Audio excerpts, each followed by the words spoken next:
29-year-old special ed teacher coughs up blood all over Corky. Bleeding ulcer. Scope of the stomach and lungs were clean, yet she continues to spit up blood from both her stomach and lungs. That means there's probably something wrong with the blood itself. Leukemia, von Willebrand's. Thoracic tumor's a better fit, arose into her airway and esophagus. Oh, Explains... will you two stop it already?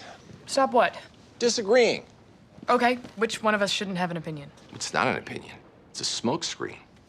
Toss out a lame idea instead of agreeing with Foreman's better idea because you're worried that'll confirm that he's boldly gone where no man has gone before. Drop it, House. We're seeing each other. End of discussion. Anything else isn't relevant. It's extremely relevant. Apparently, it colors everything.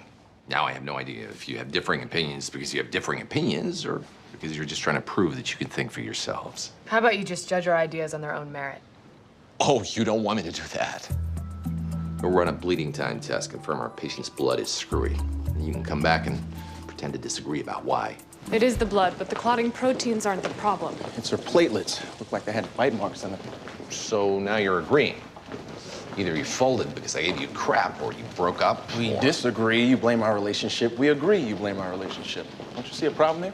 Yes. Don't you? Could be lymphoma. Not with normal LDH. ITP fits. We should start her on methotrexate. Absolutely. And total body irradiation. Because she failed the bleeding time test? TBI will promote cancers, kill her digestive tract. Don't forget, stop her from bleeding into her brain. It's premature, reckless, and potentially lethal. True.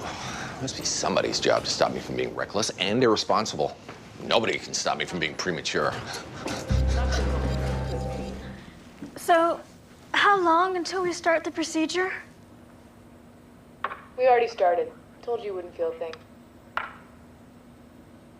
You should lie back. Just stay real still. I'm afraid there is someone sitting next to you. Oh, for God. I have to pee. Can we, call a timeout for a minute? Let me go to the bathroom? Yeah, sure. We'll just start up again when you're done. Thanks. Sorry, I didn't realize I had to go. No problem. Sarah.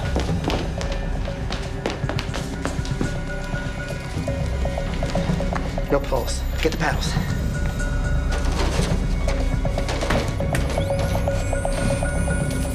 Clear. Got a pulse. It's not ITP. She clearly doesn't need fake radiation. What about a calcified valve or a patent frame and ovally? Transthoracic echo and bubble studies show nothing. Her heart's clean. The patient said she had to go pee. Maybe when she got up, she started to urinate, increased the vagal tone, caused arrhythmia, and stopped her heart. Who has to go pee in the middle of a nuclear procedure? It wasn't really a nuclear procedure. She didn't know that. People don't die from peeing. Heavy metal, toxin. Drugs or alcohol. Or her own body's making a toxin, cold agglutinins. Abnormal protein gets activated by cold temperatures. Like the classroom with the broken heater and the cold metal table in the procedure room. Oh, for God's sake, get a room. Immerse her in an ice bath. Cold will activate her cold agglutinins, Causing her heart to race. confirming our diagnosis. And giving her another heart attack. Lucky for me, there's a flaxen-haired maiden who loves to say yes. Time. Heart rate's normal. You can get out now. It's not cold agglutinins. I'm not surprised. She obviously has brain damage. Seriously. She screwed up a room number 6 years ago, and you decide she has brain damage? Transposed digits. Classic marker for number confusion. And she has a lesion in her left parahippocampal region. She also forgot to pee before your fake test. So she has a small bladder. Shows an inability to predict the future. Also located in the left hemisphere of the brain, close to the parahippocampal region. Means the damage is ongoing. 2 subtle clues, 6 years apart. That's hardly compelling evidence. I'm compelled. That's not what this is. Every time a decent person comes in, you set out to prove that they have brain damage. I never said her deranged personality was a symptom. You don't need to. Been here 5 years. I can hear your thoughts from my apartment. The screwed up numbers and forgetting to pee points to her being a human being. The platelet dysfunction and cardiac arrest points to a pancreatic tumor.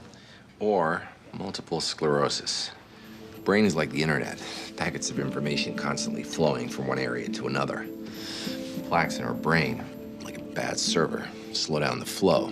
If it's in the parahippocampus, it'll spread to the brainstem, which means it'll be the lungs next. Brain biopsy will show you the plaques.